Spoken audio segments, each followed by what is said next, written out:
সমাজের মানুষ যারা আমরা সাধারণ মানুষ আছি, আমরা অনেক কিছুই না জেনে আইন সম্পর্কে মন্তব্য করি, যেটা আইনগতভাবে তার কোনো ভিত্তি নাই বা ভ্যালু নাই। সুতরাং যারা যেই বিষয়ে অভিজ্ঞ তাদের সাথে সেই বিষয় নিয়েই আলোচনা করা উচিত বা তাদের থেকে সেই পরামর্শ নেওয়াই বাঞ্ছনীয়। আসসালামু আলাইকুম, কেমন আছি সবাই? আজকে আপনাদের সামনে একটা বেসিক জিনিস নিয়ে আলোচনা করব। আমরা যারা ছোটবেলা থেকে মানে এলাকার মুরব্বীদের মুখ থেকে কথা শুনে আসছি বা এলাকাতে মানুষজনের মুখে শুনে আসছি যে যদি কোনো কারণে কারো ডিভোর্স হয়ে যায়, হাজব্যান্ড ওয়াইফের মধ্যে ডিভোর্স হয়ে যায়, সেক্ষেত্রে যদি স্ত্রী হাজব্যান্ডকে ডিভোর্স দেয়, সেক্ষেত্রে দেনমোহরের টাকা অর্ধেক পায় বা দেনমোহরের টাকা পুরোপুরি পায় না। এরকম আমরা অনেক কথা শুনে আসছি। আবার এমনও কথা শুনে আসছি যে যদি উভয় পক্ষ আলোচনা সাপেক্ষে বা উভয় পক্ষ যদি উভয় পক্ষের সম্মতিক্রমে ডিভোর্স হয়, সেক্ষেত্রে দেনমোহরের কোনো টাকা পয়সা দেওয়ার প্রয়োজন হয় না। আবার এমন অনেক কথা শুনে আসছে যে যদি ছেলে ডিভোর্স দেয়, মেয়ে যদি সেখানে উপস্থিত না থাকে, অথবা যদি মেয়ে ডিভোর্স দেয়, সেখানে যদি ছেলের স্বাক্ষর না থাকে বা ছেলে যদি উপস্থিত না থাকে, সেক্ষেত্রেও ডিভোর্স কার্যকর হয় না। এই বিষয়গুলো মূলত একদমই আইনগত কোনো ভিত্তি নেই। আইনগত ভিত্তি যেগুলো আছে আজকে সেই বিষয়ে আপনাদের সাথে আলোচনা করব। প্রথমত, এলাকার যে প্রথম কথাটা চাউর আছে যে মেয়ে ডিভোর্স দিয়ে দিলে তার দেনমোহরের টাকা অর্ধেক পায় বা দেনমোহরের টাকা পুরোপুরি দিতে হয় না। এই কথাটা একদমই আইনগত কোনো ভিত্তি নেই। মূলত ছেলে ডিভোর্স দিক অথবা মেয়ে ডিভোর্স দিক, অবশ্যই মেয়ে তার দেনমোহরের টাকা পুরোপুরি পাওয়ার হকদার। এবং শুধু দেনমোহরের টাকাই পাবেন না, তিনি তার ইদ্যৎকালীন 3 মাসের খরপোশের টাকাও পাবেন। এটা মেয়ে ডিভোর্স দিক অথবা ছেলে ডিভোর্স দিক, যেই ডিভোর্স দিক, দেনমোহরের টাকাটা মেয়েটার হক, এই মেয়েটা আইনগত অধিকার, এটা মেয়েকে দিতেই হবে। এবং এই দেনমোহরের টাকা যদি কেউ দিতে অস্বীকৃতি জানায় বা যদি সমাজের কোনো সমাজের যদি কোনো মুরব্বী বা সমাজপতি যারা যারা সমাজ পরিচালনা করেন, সমাজের গণ্যমান্য ব্যক্তি যদি এই ধরনের ভুল সিদ্ধান্ত দেয়, তাদের বিরুদ্ধেও যদি ডকুমেন্টস থেকে আইনগত পদক্ষেপ নেওয়ার সুযোগ রয়েছে। দ্বিতীয়ত আসি, যেটা হচ্ছে যে মেয়ে ডিভোর্স দিলে বা ছেলে ডিভোর্স দিলে, একজন ডিভোর্স দিলে অন্যজন যদি স্বাক্ষর না করে, সেটা ডিভোর্স কার্যকর হয় না। এটাও ভুল। মূলত ডিভোর্স একজন হাজব্যান্ড একজন স্ত্রীকে যে কোনো সময় দিতে পারে।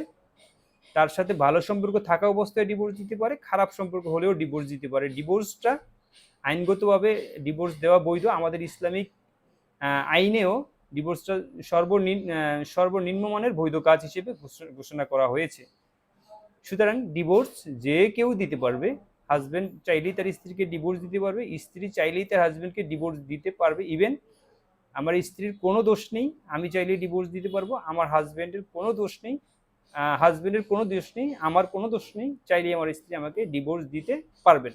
এবং আমার স্ত্রী যদি আমাকে ডিভোর্স দেন, সেক্ষেত্রেও আমার স্ত্রীর দেনমোহরের পরিপূর্ণ বাকি টাকা আমি দিতে বাধ্য থাকিব, আইন সেটাই বলে। এবার আমরা আরেকটা বিষয়ে আসি যে ছেলে ডিভোর্স দিলে একতরফা ডিভোর্স দিলে কার্যকর হয় না, এই কথাটার আইনগত কোনো ভিত্তি নেই। ডিভোর্স যদিও আমি এই বিষয়টা শেয়ার করেছি, মূলত 3 মাস অতিবাহিত হয়ে গেলে, 3 মাস 10 দিন অতিবাহিত হয়ে গেলে এই ডিভোর্সটা কার্যকর হয়ে যায়। যে কেউ দেখ, একজন দিলেই হয়, ডিভোর্স কার্যকর হয়ে যায়। যদি 3 মাস ডিভোর্স দেওয়ার পরে 3 মাসে 3টা নোটিশ পাঠানো হয়, যদি মেয়ে দিয়ে থাকে তাহলে ছেলের চেয়ারম্যান বরাবর যায়, ছেলের বরাবর যায়, 3 মাসে 3টা নোটিশ যায়। এই 3 মাসে যদি তারা আপোষে না আসতে পারে, যদি এই ডিভোর্সটা যদি প্রত্যাহার না করতে পারে, অটোমেটিকলি 3 মাসে ডিভোর্স কার্যকর হয়ে যায়। এখানে কেউ স্বাক্ষর করুক আর নাই করুক, এটা কোনো ম্যাটার করে না। সুতরাং আমরা সমাজে যে কথাগুলো শুনে এসেছিলাম, ছোটবেলা থেকে যে বিষয়গুলো বুঝে এসেছিলাম, এই কথাগুলো আসলে তার আইনগত কোনো ভিত্তি নেই। আইনগত যেটা বিষয় সেটা অবশ্যই আমাদের জানা উচিত। এবং যারা সমাজ পরিচালনা করেন, যারা চেয়ারম্যান আছেন, চেয়ারম্যানও কিন্তু একজন বিচারক। সুতরাং আপনাদের এই বিষয়গুলো অবশ্যই অবগত হওয়া উচিত। আজকে আমার কাছে আমার এক ক্লায়েন্ট এসেছে, মূলত তার সাথে হাজব্যান্ডের সাথে বনিবনা না হওয়ার কারণে সারাসারির একটা সিদ্ধান্ত হয়েছে। এখন আমি ছিলাম ওই মেয়েটার পক্ষে, তো ছেলের পক্ষের যিনি বিজ্ঞ আইনজীবী ছিলেন, তিনি এসে বললেন, যেহেতু আপনার বাদী নিজেই সংসার করবে না, সেক্ষেত্রে দেনমোহরের টাকা পয়সা কিছু তো কম আমরা দিতে চাই। তখন আমি ওনাকে বললাম, আপনি একজন লার্নেড মানুষ, আইনজীবী মানুষ, আইনগতভাবে দেনমোহরের টাকা কম দেওয়ার কোনো সুযোগ নেই। তারপরে বসে দুইজনের উপস্থিতিতে যদি বসে বাদিনীকে মানানো যায় সেটা আলাদা কথা। মিউচুয়ালি অনেক কিছু করা সম্ভব, যদি বাদিনী মানে সেটা করা যাবে, কিন্তু আইনগতভাবে এটা কম দেওয়ার কোনো সুযোগ নেই। যেহেতু উনি আইনজীবী, উনি এই বিষয়টা ভালো মতোই বুঝেছেন এবং তিনি বলেছেন হ্যাঁ এটা তো অবশ্যই, তাহলে আমরা বসি। তো বসে আলোচনা সাপেক্ষে একটা সিদ্ধান্ত হবে। সর্বোপরি কথা হলো, মেয়ে ডিভোর্স দিক অথবা ছেলে ডিভোর্স দিক, যেই ডিভোর্স দিক, মেয়ের দেনমোহরের বাকি টাকা মেয়ে আইনগত এবং ধর্মীয় বিধান মতে, আইনের বিধান মতে পরিপূর্ণটাই পাওয়ার প্রাপ্য, এবং তিনি 3 মাসের খরপোশের টাকাও পাবেন। এটা অন্য কোনোভাবে অন্য কোনো দিকে প্রবাহিত করা বা কম দেওয়া, অর্ধেক দেওয়া, এই ধরনের কথার আইনগত কোনো ভিত্তি নেই। সুতরাং আমরা যারা সমাজপতি আছি, যারা সমাজ পরিচালনা করি, এবং আমরা যারা সাধারণ মানুষ আছি, অবশ্যই বিষয়টা বুঝবেন, খেয়াল রাখবেন। আপনারা অনেকেই হয়তো বা সমাজে বিভিন্ন সামাজিক বিচারে অংশগ্রহণ করেন, হয়তো অনেক মুরব্বীরা অনেক কথা বলে আপনাদের বলে অনেক কিছু চাপিয়ে দিতে চায়। অবশ্যই এটা বেআইনি বা ভিত্তিহীন। ডিভোর্স হলেই মেয়ে তার দেনমোহরের সমস্ত টাকা বুঝে পাবে। এই ডিভোর্স মেয়ে দিক অথবা ছেলে দিক, যেই দিক না কেন, মেয়ে তার ডিভোর্সের টাকা, দেনমোহরের টাকা আইনগতভাবে পেতে অধিকারী বা হকদার। তো এই ছিল আজকের আলোচনা। আশা করি বিষয়টি আমি ক্লিয়ার করতে পেরেছি।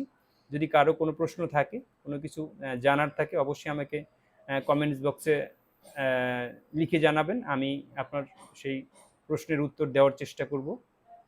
সেই পর্যন্ত ভালো থাকবেন। আল্লাহ হাফিজ।